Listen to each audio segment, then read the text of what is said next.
Alright guys, we're going to show you how to change out one of these nasty DE filters. So I already took the tank apart. Basically all you're going to need for this is a pretty big socket. This one is a 7/8, but basically you're just going to get that unscrewed. This gasket is okay. We're going to clean it off a bit. And this gasket is not okay. You see how it's all black right here? I got a new one up here, and then I got some lube to get it done, but you're just gonna need some lube. You're gonna need this, and you're either gonna need a new grid set or you just replace a couple grids. But this thing is pretty nasty, and I know some of these grids already have holes.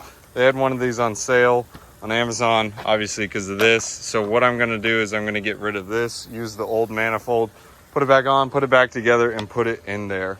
It's pretty simple, straightforward, but literally where it says lift here, that's where you lift it out of the machine and get it out.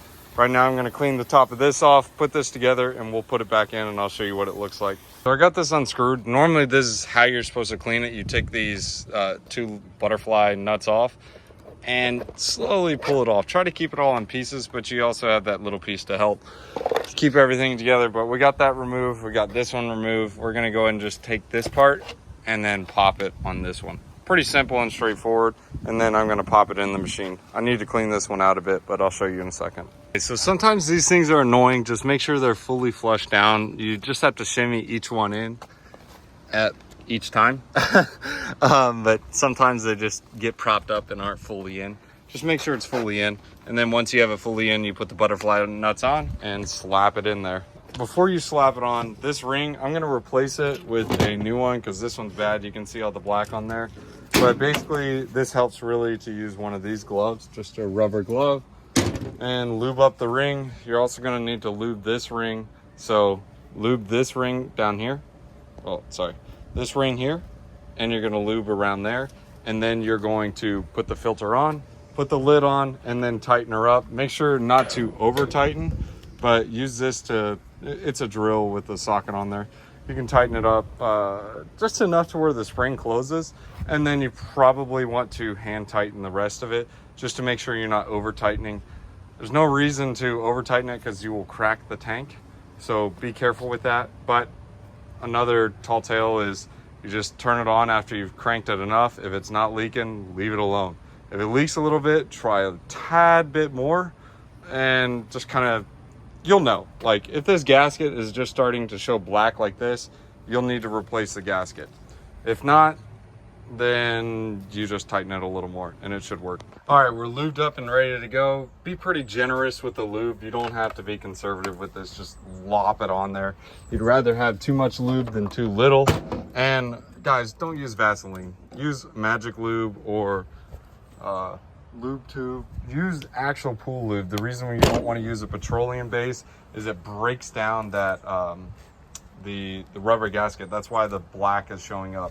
It's not because the Vaseline was used, it's just over time, but petroleum base speeds up that process. One other handy hack I like to do is I like to dry fit it. So I like to get this on without the spring. That way I can get it kind of positioned in there and put in there, because sometimes these things don't grab properly and one side will be sealed over another. This is like your little clam gasket. It's just what I call it, clamshell gasket. And it basically has three parts, and if they aren't lined up evenly, it gets like a funky grab. So I like to hand tighten it with this. Obviously use the drill to get that over, but pull that together, and then I will put the spring on. So it goes one washer, spring, and then the other washer, and then the nut. But that's it, guys. That's how you put it together. You fire it up. If it's leaking, try again. Try again as in like tighten it a little more. But if your gasket is the problem, you're probably going to need to replace the DE filter gasket. Those are pretty cheap. You can get those on Amazon. They're like 25 bucks, 30 bucks. And then that O-ring at the top. You can usually get a pack of them. But that's how you guys do it. Normally when you change it out, clean out the grids, you just do the same shebang. The only difference is we replace the full entire grid on this. Now that we got the filter in, we got to fill it up with some DE filter powder. Ours is a 36 square foot. So this basically just gives you the full step-to-step what you need. But if you're 30 to 40, you're probably going to need about 5 cups maybe 5.25 cups or 5 1/4, whatever you want to call it. But this depends on your square foot of your filter.